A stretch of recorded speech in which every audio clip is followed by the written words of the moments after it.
That does mean thank you. Now out here we like to say twende. Twende means let's go. Jumbo everyone, my name is Lauren. I'll be your safari guide out here today on the Grande Wildlife Reserve.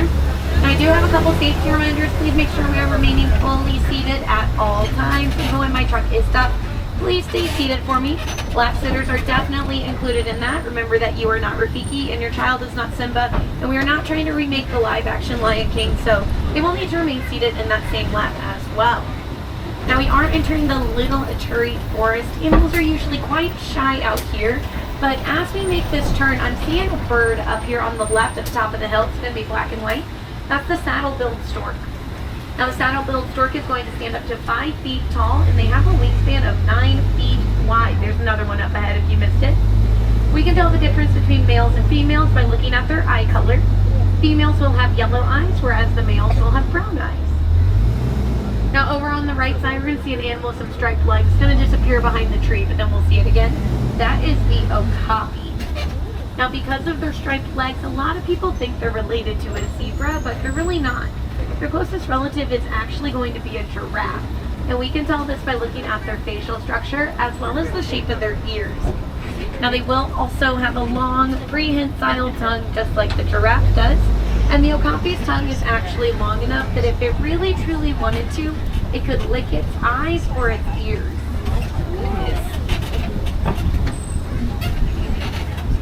Now over there on the left, we're going to see a black rhino. It's kind of behind that, well, a lot of tree branches are falling, but it's moving.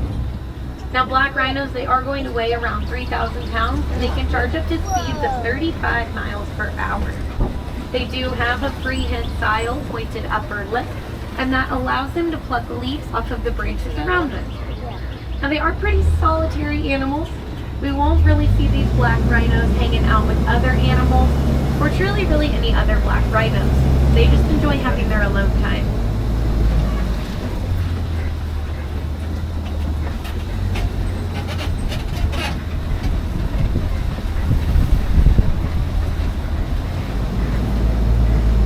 Let's see if there's anyone else out here.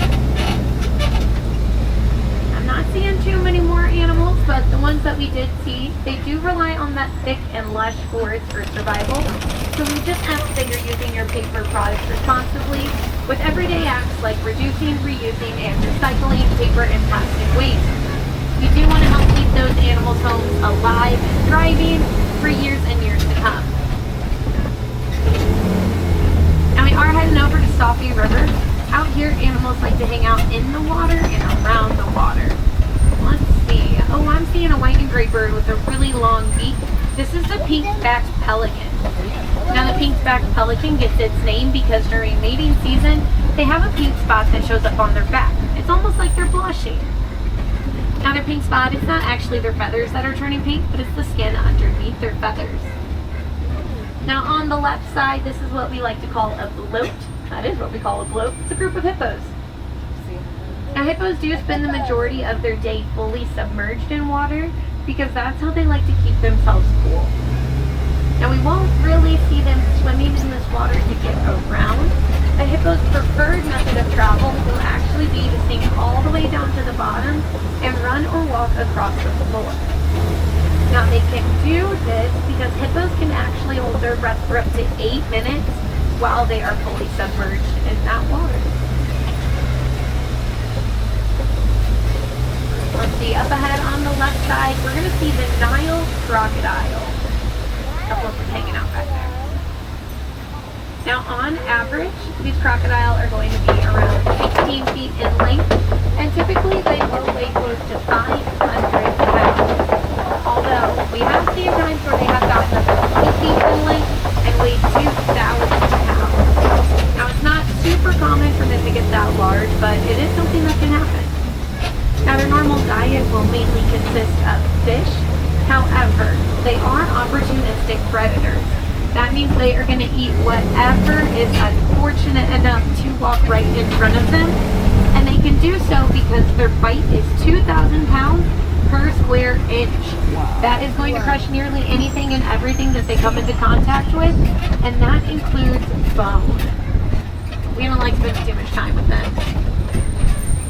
Now we're leaving the forest ecosystem behind us and we are heading out to the savanna. The savanna is going to have a very different landscape than the one we were just in, and the landscape is going to help tell us what animals we might get to see today. Animals like elephants, they tend to bulldoze down the trees just so they can reach the leaves up at the top. Now the trees we are going to see, well, notice the leaves are around 18 to 20 feet off of the ground. This is because giraffe like to bring me underneath them. They're going to reach for each and every single leaf until they can no longer reach it anymore. And quite honestly, they'll probably just go back again later and try again. Nature's lawnmower. Now let's see, I do see some gray animals hanging out all the way back there on that right side by the bushes. Those are wildebeest. Now wildebeest, they will live in densely packed herds, and their herds will be anywhere from 10 to 1,000 of them. Once a year, 1.5 million wildebeest will come together to migrate distances of 500 to 1,000 miles. Now something that is really cool about that wildebeest migration is that since there are so many of them moving all together at the same time, we can actually track their migration pattern from outer space. Now on the left side, oh look, they got pumpkins. How cute. These are painted dogs. Now painted dogs, they will live in packs of 5 to 15 of them, typically with one alpha male and one alpha female, who are going to be the primary breeders for the group. Now these dogs, they will be one of the most successful predators in Africa, and it's because they work together as a team to chase down their prey until they fall over from exhaustion. Oh, one of the pumpkins is a painted dog. Oh, that's so cute. How fun was that? Now over here on the left, there are brown animals with skinny horns. These are sable antelope. Sable antelope will live 17 to 18 years out in the wild, and they're super territorial animals. In the instance of choosing between fight or flight, they're definitely going to choose to fight. Now these animals with really thick horns also on the left side, these are going to be the Ankole cattle, also known as Watusi cattle after the people who first domesticated them. Their horns will grow to about 3 to 4 feet in length, and although they look heavy, they're actually pretty lightweight. They're made up of a honeycomb-like structure on the inside, and blood will circulate and flow through their horns, and it's going to help keep them cool.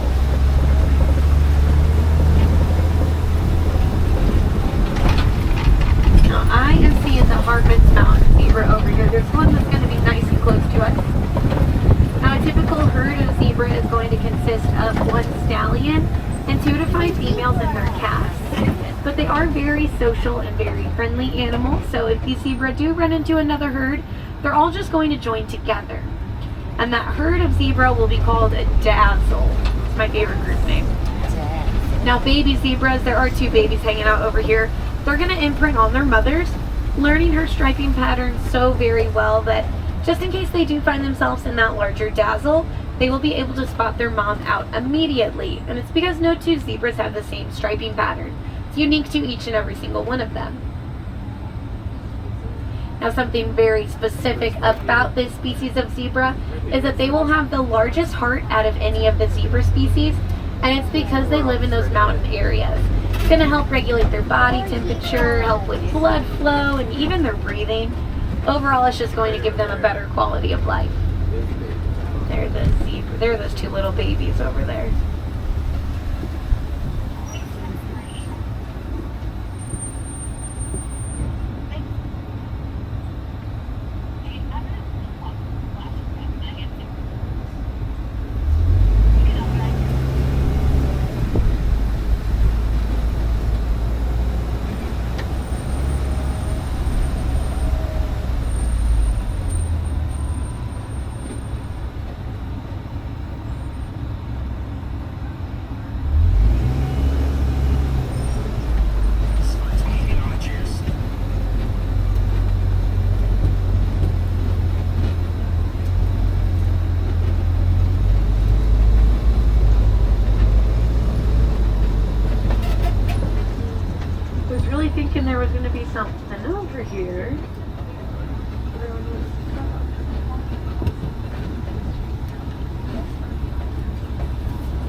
Now up ahead, I'm seeing a lot of trees that look like they've been knocked over. So I'm assuming we're about to enter into elephant country. What?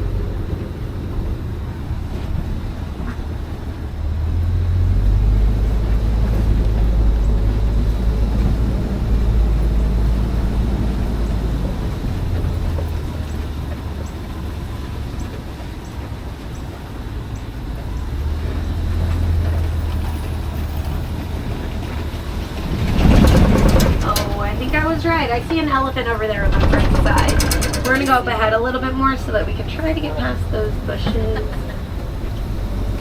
Oh, there's another one up ahead. But before I talk about the elephants, take a look on the left because there are some mandrills over here.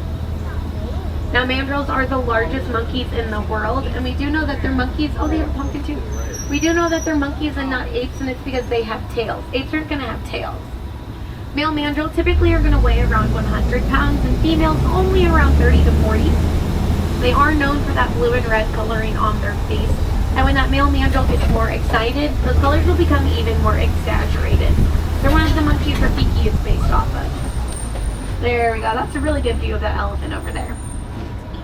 Elephants, they do live in a matriarchal society, so most of the herds we see are going to be females and their calves.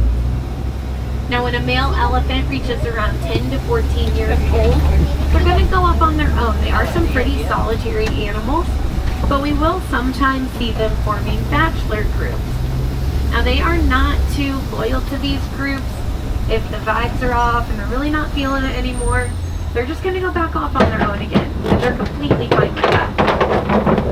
Now, I do love elephants. They're one of my favorite animals. I like to tell a little story about how the Disney Conservation Fund and other organizations are helping to save these elephants.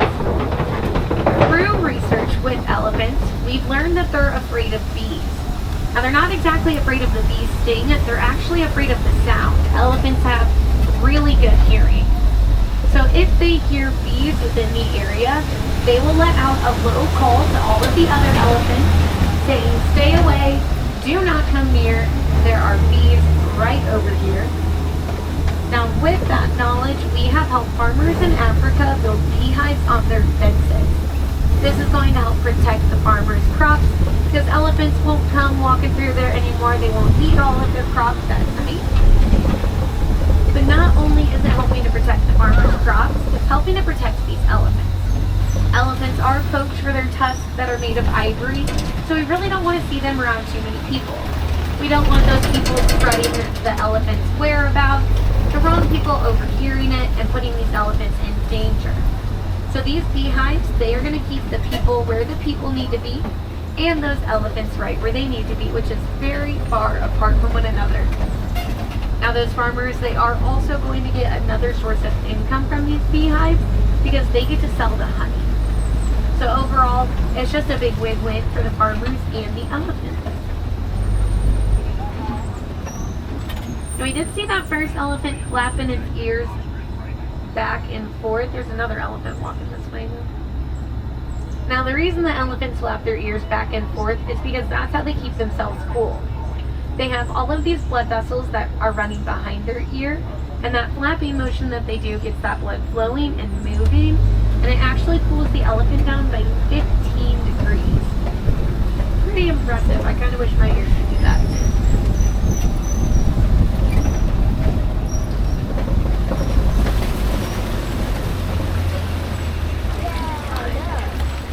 If you look a little bit behind you, you might be able to see that one over there. But there is another one walking towards us also.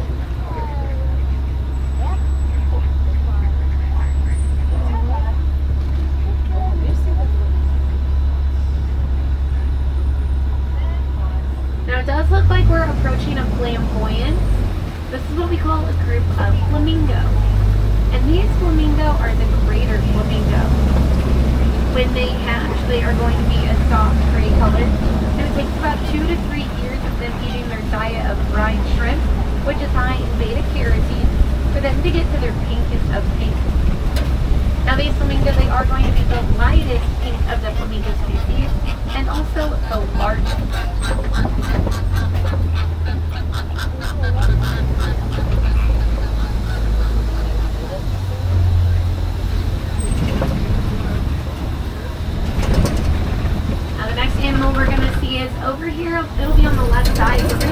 white rhino. Oh, there's an elephant over there too. Now the white rhinos are hanging out pretty close to their mud wallow. They're probably going to take a mud bath here soon. Now they do like rolling around in the mud and coating their skin in it because it acts as a sunscreen for them as well as an insect repellent. And we will see them rolling around in this mud all together quite often. It's because it's their #1 way to socialize with one another, rolling around in these mud wallows. So that is something that makes them different from black rhinos, is that the white rhino's social. We will see them hanging out all together like this, and they don't mind sharing their home with other animals. Now they are also larger than the black rhino. They're going to weigh anywhere between 4,000 and 5,000 pounds, but the biggest difference is actually their mouth shape.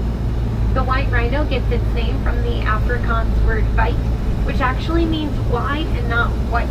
This is referring to their broad square mouth, whereas that black rhino had that pointed upper lip.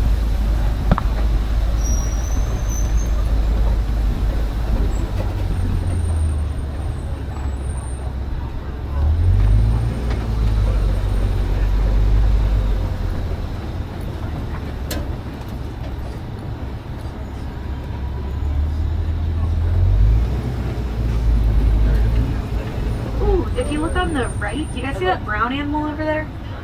That's a waterbuck.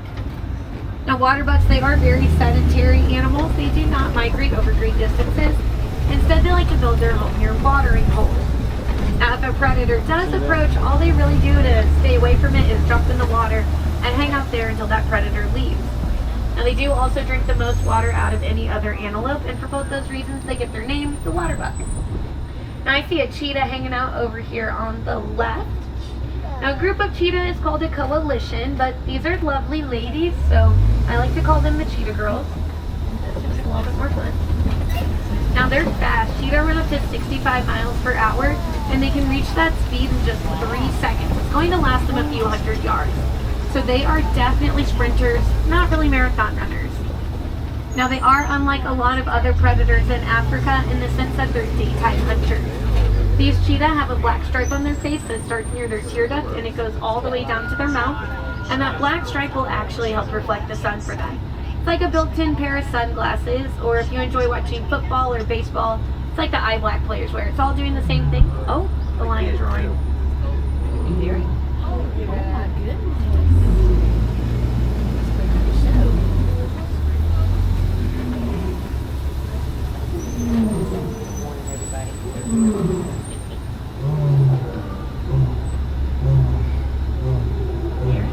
Oh, the female's roaring too. She's on the other side.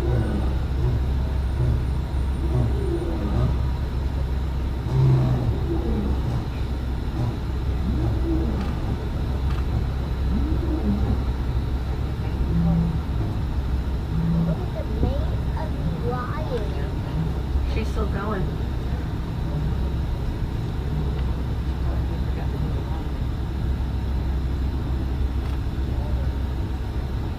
How fun was that? Good news is we're stopped for an ostrich right now, so we're going to be staring at this lion for a little bit. But the lions, they are very inactive animals. Typically, we are just going to see them lying around. Now, they are actually inactive for around 16 to 20 hours out of the day. At night, the female, we should see her shortly. She is going to leave to go hunting, and mainly in a group. This because their prey is a lot larger than them. They really need to work together as a team. Now that male lion, he'll stay home, take care of the cubs, watch out after the kopie being this large rock structure, and just kind of hang out until the female comes home. And we can actually hear a lion's roar up to 5 miles away. So that roar we just heard, up to 5 miles away, you can hear it. And that's actually how those male and females will keep track of each other at night.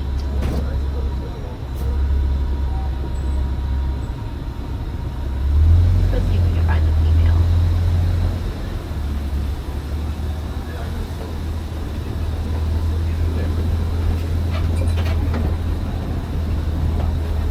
There she is. On that first rock. There's another waterbuck over there on the right side. And if you look, we're kind of far away, but I like their noses because it looks like it's in the shape of a heart. They're They're really cute. And she's up. And back down. I told you. Always lying around.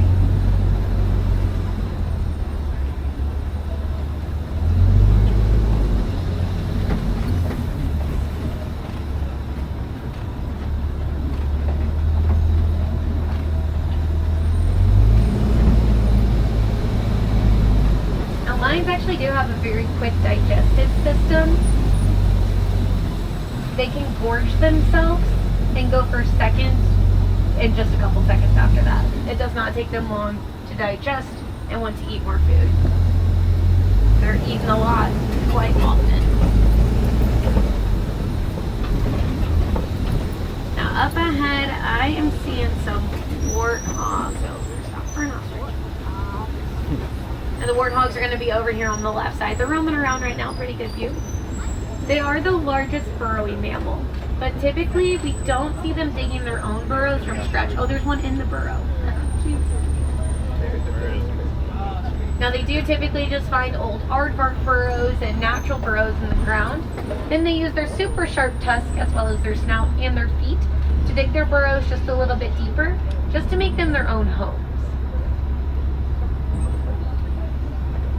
Now you aren't going to see those pesky ostrich up ahead, but we're going to be over here on the right side, hanging out by the truck. Now ostrich are actually some pretty fast animals.